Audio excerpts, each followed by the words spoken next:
붙여서 말씀하신 것 같은데 발표를 딱 15분 이내에 마치시겠다 이렇게 하셨습니다. 박수로 모시겠습니다.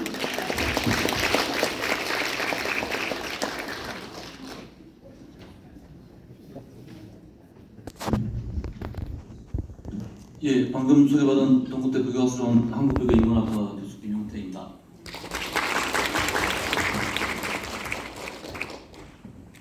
예, 제가 이거 타이머 15분을 누르고 시작할 테니까요. 예, 안심하셔도 됩니다. 예, 저는 오늘 그 18세기 불교계의 동향과 경기도 동남부 지역의 주요 사찰, 그리고 강학과 종교 융합의 장이라고 해서 이것저것 준비를 했는데요. 거의 생략하고 3장 위주로 발표를 하겠습니다. 예, 제가 뭐 이제 조선시대 불교사 전공이다 보니까 좀 배경 설명을 하려고 했었는데, 일단은 경기도 불교는 왕실과 관련해서 상당히 중요한데, 이제 16세기 전반의 여지승남에는 전국에 1658개, 이것도 물론 대표 사항입니다. 모든 걸 다 망라한 건 아닌데, 그래서 역시 지림이나 그때나 경상도가 제일 많고, 뭐 이제 전라도, 부천은 또 군연수, 인구 순서인데, 경기도는 한 212사 정도가 되어 있습니다. 저때가 이제 승정 체제가 혁파됐을 시기고요. 자, 폐사 사례를 보시면, 잠깐만요. 네. 그 도동산 영국사라고 이제 고려 강종 때 해거국사 3대 부동사원인데, 이제 조선 초에도 굉장히 그 중요한 사찰이었습니다. 그러다가 1573년에 이제 조광조를 제항하는 도봉송원으로 절이 바뀝니다. 이런 식으로 서울이나 도회지에 있는 사찰 또는 저런 식으로 해서 향교나 성원이 되는 시기의 약간 전환이 조선 전기에 있었습니다. 그래서 그 결과 경기도 사찰은 18세기 중반에 보면은 139개로, 그러니까 그 조선 전기보다 70개 이상 큰 폭으로 감소를 했습니다. 예. 그리고 이제 근대의 조사에서는 경기도 사찰이 경상북도 남도 사이에서 굉장히 높이 올라가는, 그래서 189사로 많이 늡니다. 이것은 뭐냐 하면은 19세기의 대원군부터 왕실, 그리고 뭐 안동 김씨도 세도가부터 엄청나게 많은 원차를 짓고 현판을 내리고 중창하는 거죠. 그러니까 나라가 어려우니까 왕실부터 세도가부터 전부 다 불교에 기대는, 그러면서 서울 주변의 사찰 수가 급증하는 모습을 볼 수가 있습니다. 예, 이제 뭐 임진왜란 의승군 활동 이후에 이제 사회적 인식이 높아지면서, 그러면서 이제 승군의 활용 가치를 알게 되면서 승군, 승역 이런 것들이 되고 남북한 산성이 만들어지면서 서울을 방비하는 가장 중요한 곳을 이제 승군이 지키게 되었습니다. 예, 그리고 이제 무슨 왕조실록을 보시면 봉안하는 사고 같은데도 이제 사찰, 승군이 그걸 지켰습니다. 예, 그리고 정부에서는 이제 승려들을 이렇게 분류를 해가지고 또 호족에도 올리고 하면서 이제 승역 제도를 만들었고요. 남한산성, 북한산성 해서 많은 사찰이 두어지고 많은 스님들이 이것을 지키는 그런 모습을 볼 수가 있고요. 예, 그러면서도 이제 사찰이나 여러 가지를 통해서 현재 우리가 알고 있는 대부분의 전통 사찰을 조선 후기에 만들어지거나 중창됩니다. 그만큼의 재원을 만들 수가 있었고요. 또 법통, 강원교육 이런 것 통해서 불교의 해명, 전통을 계승할 수가 있었습니다. 정조의 경우에는 사도세자 아버지를 위해서 그 효심을 발현하기 위해서 화성에 용두사를 만들고, 용의 여의주, 아버지가 원래 왕이다. 그래서 거기서 엄청난 돈을 들여서 용두사를 이제 호조나 이제 지방 가명 또는 전국 사찰에서 모아서 만듭니다. 그리고 용두사 주지는 팔도 도승통으로서 남북한산성 도초성을 경영하고 오규종사라고 해서 용두사, 남북한산성의 수사찰인 개원사, 중흥사, 그다음에 조선전기의 명종 때, 문정왕국 때 선종 교정의 본사였던 지금 삼성동의 봉은사, 이게 성종과 중종의 능침사입니다. 봉선사, 세조의 능침사, 이 5군데를 규정소로 정해서 전국의 사찰을 관할하게 하는 그런 승정 체제를 다시 만듭니다. 다만 이제 정조 사후에 갑자기 이제 유명무실하게 됐고요. 자, 경기도 동남부는 아까 뭐 지도가 많이 나왔죠. 이제 경기도 동부, 동북 여지도, 그다음에 여지도. 그래서 여기서는 이제 제가 이제 현재의 광주, 양평, 이천, 여주의 주요 사찰들을 조금 소개를 드리려고 정리를 했었는데요. 뭐 이러이러한 사찰들이 이제 나옵니다. 뭐 보은사, 뭐 자료집에 보시면 되니까요. 남한산성, 용문사, 그다음에 상원사, 세조가 여기서 부처님을 직접 봤다. 간음을 보고 간음 현상기 했던, 지금은 없죠. 이게 양평에 이제 상원사라고 있습니다. 이거 오대산 상원사랑 다른 거고요. 그리고 보은사, 세종대왕의 영능이 옮겨지면서 그 은혜를 갚는다 해가지고 보은사, 지금 현 신력사죠가 있었고요. 뭐 고달사라고 아주 유명한 사찰이지만 이거 임진왜란 때 폐사된 걸로 추정되고요. 자, 이제 3장으로 돌아가겠습니다. 천진남과 주어사는 아까도 나왔지만 앵자봉의 서쪽과 동쪽 기슬입니다. 같은 산입니다. 그래서 광주구 앵자산 천진암, 여주목 주어산, 아까 민수현 선생 그 발표에서 다 나왔던 얘기인데 명칭은 다르지만 같은 산이었습니다. 자, 아까 나왔던 지도입니다. 자, 주어산은 해운당 의징의 비가 발견이 1962년에 아까도 나왔던 이제 천주교 쪽에서 저것을 발견했고, 이거는 그 상자인 수견천심 스님이 썼는데 지금 보고서에서 좀 잘못된 건데 이건 1998년에 세워진 것이고, 그런데 73년에 이게 서울 절두산 양화진 성당으로 옮겨버립니다. 왜? 사찰의 흔적을 없애고 뭔가 이제 천주교 성지를 만들기 위한 이제 시도가 60년대 초부터 시작됐기 때문에 저는 이제 첫 번째, 저 해운당 의진비는 원래 자리로 와야 된다.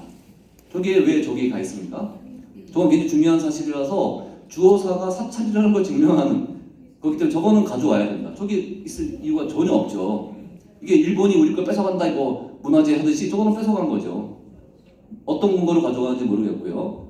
그 다음에 치암대사 전여탑도 이제 현재 여주박물관의 야외에 있는데 어쨌든 저것이 이제 17, 18세기에 저 주어사가 어느 정도 삭격이 있는 자리였다. 저렇게 비를 뭐 조그만 거지만 만들 정도면 그래도 삭격이 있었다. 그래서 저런 것들을 환수해야 된다. 그러니까 환수라기보다 원래 자리에 갖다 놔야 된다. 라는 생각이 듭니다. 그리고 이제 두 절 다 19세기 후반에는 아마 폐사되었을 걸로 추정되는 거고요. 자, 18세기 후반 천진암과 아까 그 미수 선생님 발표에서 그 천진암만 왜 나오냐 해서 보통 없어진 절은 금패라고 나옵니다. 근데 고사라는 것은 오래된 절이고, 그리고 거기서 그 조미를 만들고 사원을 속했다.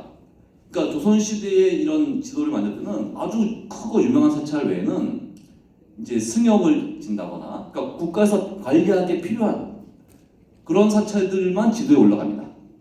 예. 다 모든 사찰이 올라가는 게 아니에요. 그래서 주어서는 안 나오고 천진암은 나올 거라고 아까 미수 선생님이 얘기를 했는데 뭐 맞는 얘기이고요. 자, 그래서 이 강화태는 1779년에 성호 이계자 권철신이 주도했는데, 이분이 광주 감옥 양평군 강상면에 거주를 했기 때문에 아까 민수 선생 처음에 그 지도에서 이 강상면 지금 양평 거기서 제일 가까운 데입니다. 그래서 저 권철신이 주도했기 때문에 자기 집에서 갈 수 있는 가까운 데를 해서 주어서에 한 겁니다. 그리고 이벽이 나중에 왔다는 건 두물머리에서 이제 물 타고 왔기 때문에 천진암 쪽으로 온 거고, 그래서 가까운 동네로 왔기 때문에 저는 주어사에서 강화를 했다라고 저도 확신을 합니다. 그리고 이제 정약용과의 묘지명, 자기 형님과 이제 권철신 묘지명을 보면은 저 68년부터 80년까지 여기서 강학을 했다. 그리고 시서예, 육경, 중용, 사단 7정에 대한 안정복의 학설, 그리고 주의와 정의천의 이런 잠, 이런 것들은 유교를 남인학자들이 공부를 한 겁니다. 천주교 관련 내용은 보이지 않아요. 다만 이제 그럴 가능성이 있죠. 이게 좀 나중에 쓰여진 건데 천주교를 신앙하는 것이 문제가 됐기 때문에 굳이 묘지명에서 저런 걸 뭘 했는지 뺐을 가능성도 물론 있습니다만은 하여간 지금 있는 텍스트상으로서는 천주교와 관련된 내용은 전혀 없죠.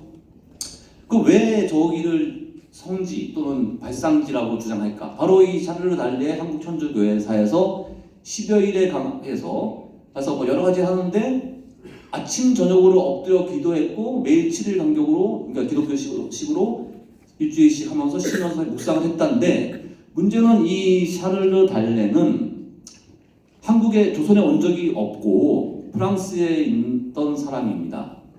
그런데 이 나블리라는 그 신부가 작성한 자료 이런 보고서들을 받아가지고 2차적으로 정리를 한 거예요.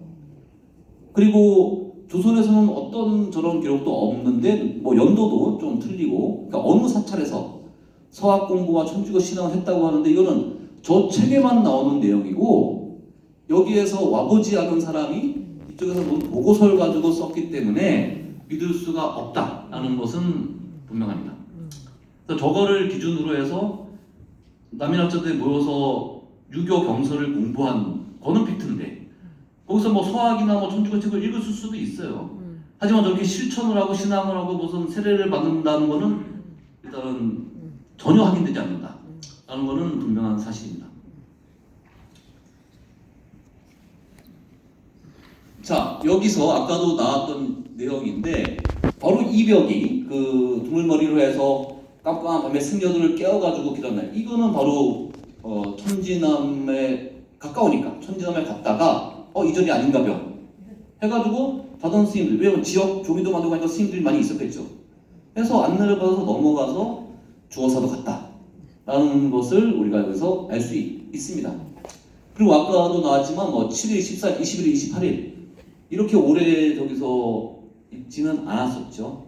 그래서 우리가 저 기록에 대해서 신뢰할 수 없는 기록에서 저는 역사학자이기 때문에 저런 걸 가지고 뭐 이것이 한국 천주교의 강하게 또 한국 천주교의 실천의 원료라고 하는 것은 전혀 근거 없는 사실이라고 생각을 합니다.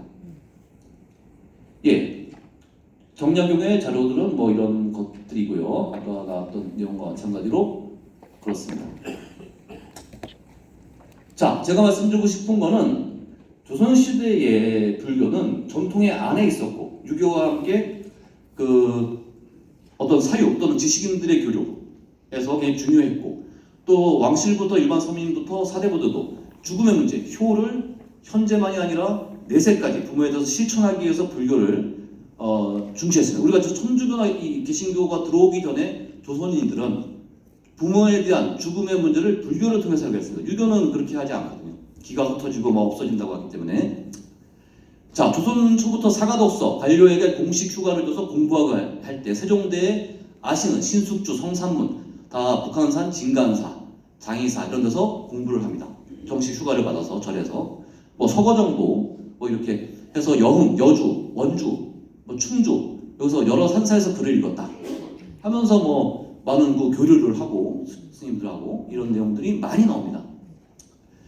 조선 후기 유람기에서도 금강산, 지리산 뭐 여러 데를 다니면서 다 적죠. 사찰에서 머물고 사찰에서 스님들과 얘기하고 정시환의 삼중일기에는 동화사, 해인사 하면서 여러 승직들이 나오고 또 삼형대사, 유정 스님의 진영을 봤다라는 이제 기록들.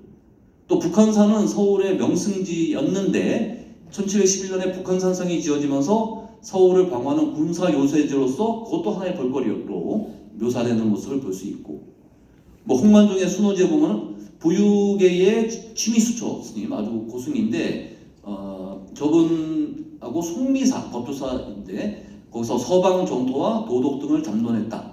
그리고 실천 수행에서는 유교와 불교가 같다. 이런 얘기를 하는 모습을 볼 수가 있습니다. 자, 그리고 천주교 얘기를 한다면 18세기 후반에 한국의 천주교가 자생적으로 기반을 넓히게 되는데 천당, 지옥 같은 사후세계는 이미 불교에서 이미 1000년 이상 닦아놨기 때문에 천당, 지옥? 이건 뭐 불교가 하는 얘기야. 굉장히 익숙하기 때문에 거기에 깔아놓은 고속도로로 천주교가 자연스럽게 들어올 수 있었다. 물론 차이점은 있지만 그래서 굉장히 유사했다. 그래서 여러 자료에서 나오는데 그 최재공과 점조의 대화에서도 불교의 별파다. 근데 천당과 지옥이 과연 있다고 하면 군자는 반드시 천당으로 갈 것이고 소인은 반드시 지옥으로 가게 되는데 지옥설이 있기 때문에 사람들이 허물을 고치고 선행할 수 있다. 선행을 통해서 지금도 예수 부이신 지옥 뭐 믿으면 천당 이거는 사기라는 거를 조선시대도 얘기했죠. 착한 일을 하면 가는 거고 뭐 있다고 그래도 이렇게 얘기를 합니다. 그래서 이제 조선 시대의 유학자나 이런 거는 저런 거는 불교와 같은 소리다. 예? 라고 얘기를 하고 동일한 정조와의 대화에서는 천주교는 아버지보다 하나님을 높이고 군주보다 교황을 높이고 충과효를 정면으로 거부한 문제가 있다. 같지만 그럴 바에는 불교가 낫다라는 식의 이제 얘기를 하게 되는 거죠. 그래서 이제 이렇기 때문에 내세의 길에서 천주교와 불교가 경쟁을 하지만 불교는 충과효를 지켰고 천주교는 그렇지 않고 또 이제 불교는 대자대비함을 강조하지만 천주교는 천주를 믿으면 가고 아니면 안 된다. 이거 말이 안 된다. 라는 식의 반응들을 보이면서 천주교에 대해서 이거 박해까지도 하지만 그렇게 그러니까 진산상고보다 많은 것 충과효를 저버린 사교라는 낙인을 찍힙니다. 그래서 이제 여러 가지 이제 불교에서 내세 문제는 불교가 책임졌다는 얘기고요.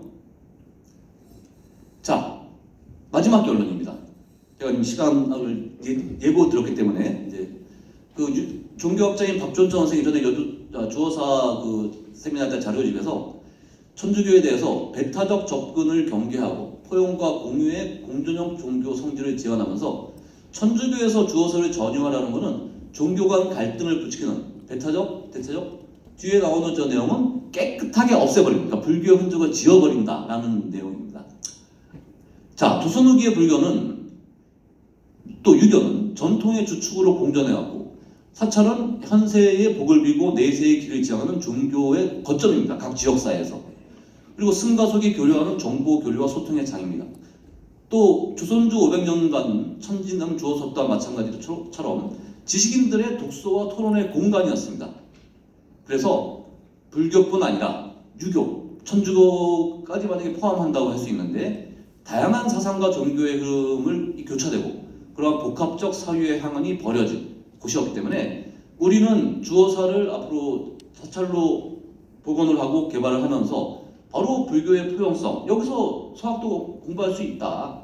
또 유교학자들이 뭐 유교도 공부하고 서학도 공부할 수 있다 하는 종교융합과 상생의 장으로 만들어 나가야지 그거를 뭐 또 천주교의 성지 이렇게 가서는 안 된다.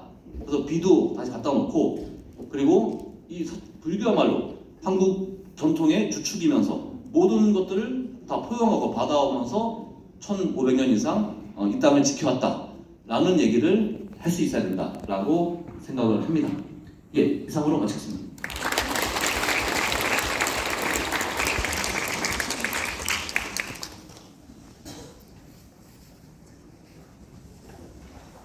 네, 이어서 발표자와 기조